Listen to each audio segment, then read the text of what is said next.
Bonjour à tous, dans cette vidéo nous allons parler de l'application du laser en physiothérapie et nous allons répondre à deux questions. Tout d'abord, est-ce que c'est pertinent en tant que patient de réaliser des séances de laser lorsque l'on a des douleurs? Et deuxièmement, est-ce que c'est intéressant en tant que thérapeute d'investir dans une machine de thérapie laser, sachant que le coût d'investissement représente jusqu'à plusieurs dizaines de milliers d'euros? Tout d'abord, c'est quoi un laser? Eh bien, c'est tout simplement un générateur de faisceaux lumineux, sachant que ce faisceau lumineux va avoir des caractéristiques qui lui sont propres en fonction du domaine dans lequel on va utiliser le laser et en fonction de l'effet qui est recherché. Retenez que dans les caractéristiques d'un laser, il y a la longueur d'onde qui peut appartenir au domaine du visible de l'œil humain ou au domaine de l'invisible, tels que les ultraviolets ou les infrarouges. Généralement, un laser est monochrome, c'est-à-dire qu'il y a une seule longueur d'onde, mais parfois on va associer plusieurs longueurs d'onde pour avoir un effet qui est recherché. Ensuite, dans les caractéristiques, il y a l'intensité, la puissance, le mode qui peut être pulsé ou continu. Plusieurs domaines d'application, il y a le domaine industriel, par exemple avec la découpe de haute précision de certains matériaux, le domaine médical, en ophtalmologie, dermatologie, chirurgie, oncologie, etc. Dans ces domaines-là, médical et industriel, les lasers utilisés sont à haute puissance et la puissance peut varier avec des effets par exemple dans le monde médical qui peuvent être différents, des effets qui peuvent être thermiques, photoablatifs, photochimiques ou encore électromécaniques. Mais dans tous les cas, eh bien, on a un effet direct sur la structure, c'est-à-dire qu'on voit très clairement l'effet du laser sur le vivant dans le monde médical et sur un matériau quand l'application est industrielle. Donc on a vraiment un effet qui est visible sur la structure. Contrairement au troisième domaine qui nous intéresse, celui de la physiothérapie. Là, les lasers sont à basse puissance, contrairement aux domaines différents, et du coup la puissance est trop faible pour induire un effet sur la structure. Du coup, l'effet va se faire d'une autre façon. Comment agit un laser de basse intensité? Eh bien, il ne va pas agir sur la structure, il va agir en modulant l'activité du vivant. En gros, le faisceau lumineux va modifier l'activité cellulaire. Et in vitro, ce qu'il a été montré, c'est-à-dire en laboratoire, c'est que lorsqu'on expose une cellule à une certaine longueur d'onde, à un faisceau lumineux avec certaines caractéristiques, eh bien, l'activité de la cellule va être modifiée, et notamment au niveau mitochondrial. Alors pour ceux qui ne savent pas ce que c'est que les mitochondries, eh bien c'est tout simplement les petites centrales énergétiques des cellules, là où est produit l'énergie pour le mouvement, l'activité de notre corps, etc.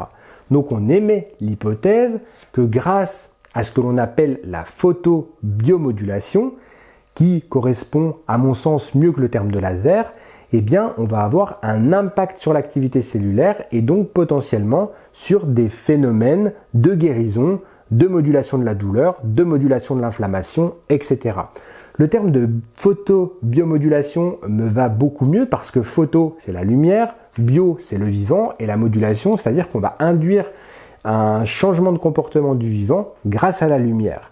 D'ailleurs, on entend plutôt ce terme de photobiomodulation dans le milieu esthétique où on voit souvent des gens qui sont exposés à des panneaux de LED. C'est exactement le même principe que le laser, c'est-à-dire que les LED vont entraîner un faisceau lumineux qui est beaucoup plus large et qui a certaines caractéristiques, longueur d'onde, puissance, etc. Ces panneaux de LED plutôt dans le monde esthétique, le laser avec un faisceau lumineux plutôt focal dans le milieu de la physiothérapie.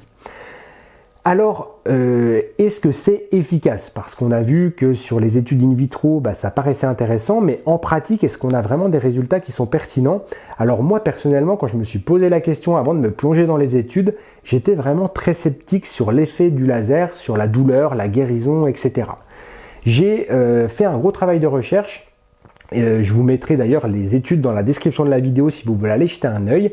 Et j'ai essayé de voir quelles étaient les revues de littérature, c'est-à-dire les condensés d'études qui permettaient de dégager l'effet du laser. Sur la douleur, et notamment sur les douleurs musculo-squelettiques ou encore de dos, eh bien on a un effet intéressant, significatif du laser et supérieur au placebo. C'est-à-dire que le laser a un impact sur la modulation à la baisse des douleurs. Et ça, c'est vraiment très intéressant puisque ça permet, avec une certaine innocuité, étant donné que le laser est à basse intensité, d'avoir un impact sur la douleur, hors molécules chimiques, etc. Donc sur la douleur, c'est incontestable, le laser a un effet qui est intéressant sur tout ce qui va être les douleurs de type tendinopathie, les entorses, les lombalgiques, les douleurs d'arthrose également au niveau du genou. Alors je dis pas que ça soigne, je dis pas que ça guérit, je dis pas que ça fait disparaître les douleurs, mais en tout cas ça les module à la baisse de façon significative. Deuxième chose, est-ce que ça guérit? Est-ce que ça guérit par exemple une tendinite? On a vu que ça modulait les douleurs, mais est-ce qu'il y a un impact sur le temps de guérison, tendinopathie, sur les entorses, les lésions musculaires, etc. Et bien là par contre c'est beaucoup plus mitigé. D'abord on a beaucoup moins d'études, beaucoup moins de revues de littérature. Les études ont tendance à se contredire parfois les unes les autres et les études ont généralement de faibles populations de patients. Donc c'est très difficile de dire si le laser a un impact bénéfique sur le temps de guérison lorsqu'on a ce type de blessure au niveau musculo-squelettique. Troisième domaine que je voulais aborder avec vous, c'est le domaine esthétique. On parle du laser dans tout ce qui va être cutané, par exemple la cicatrisation, sur les vergetures, sur la repousse capillaire, etc.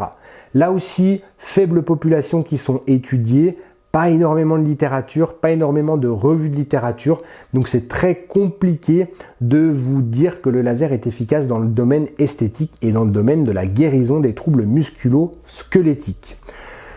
Ce que l'on peut dire, c'est que si vous êtes patient aujourd'hui, pour répondre aux questions qu'on s'est posées au début de la vidéo, c'est que c'est pertinent de réaliser des séances de laser si vous n'arrivez pas à avoir une thérapie qui vous convient pour sédater vos douleurs, d'autant plus que le laser est inoffensif, peu de contre-indications, peu d'effets secondaires, donc ça vaut vraiment le coup d'essayer le laser si vous avez des douleurs qui sont chroniques, puisque le laser fonctionne dans la modulation à la baisse des douleurs chroniques.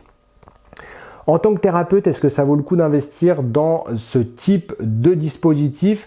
Oui et non, en fait je suis assez mitigé. Si vous êtes un thérapeute qui exerce seul, je vois pas vraiment l'intérêt d'investir 10, 20 voire 30 000 euros dans un laser, tout simplement parce qu'il y a d'autres thérapies actuellement qui permettent d'avoir un effet sur la modulation à la baisse des douleurs. Le laser ne se substituera pas à d'autres thérapies actives qui permettent la guérison. Donc sur un investissement individuel, ça me paraît vraiment lourd pour le peu d'applications finalement que vous allez en avoir. Si vous êtes un cabinet de groupe avec des patients qui présentent beaucoup de douleurs de l'appareil musculo-squelettique, peut-être que ça permettra de l'amortir plus facilement et de l'utiliser plus fréquemment parce que vous êtes tout simplement plus nombreux dans le cabinet. Retenez du coup que le laser est intéressant dans la diminution des douleurs, mais pas dans la guérison des troubles musculo-squelettiques, ni même dans le domaine esthétique. En tout cas, les études aujourd'hui ne nous permettent pas d'affirmer qu'ils ont un impact bénéfique dans ces deux derniers domaines.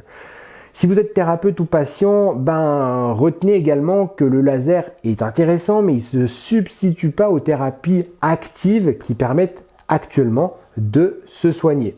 En gros, vous n'allez pas avoir un effet intéressant si vous utilisez uniquement le laser pour vous soigner. Mais le laser doit plutôt être vu comme une thérapie adjuvante pour diminuer l'intensité des douleurs et vous permettre de mieux réaliser une thérapie active basée sur des étirements ou du renforcement musculaire pour permettre votre guérison. J'espère vraiment vous avoir apporté un peu de lumière sur la compréhension du laser parce que le monde commercial nous noie un petit peu parfois dans les applications différentes des lasers, médicales, industrielles, physiothérapie, alors que vous l'aurez compris finalement le mode d'application et les effets sur le vivant sont très différents dans les lasers médicaux par exemple et dans les lasers en physiothérapie. Si la vidéo vous a plu, n'hésitez pas à mettre un pouce en l'air, à vous abonner à la chaîne si ce n'est pas encore fait. Si vous avez des questions, ça se passe dans les commentaires de la vidéo et moi je vous dis à très bientôt dans un prochain contenu. Prenez soin de vous et de votre santé. Ciao ciao!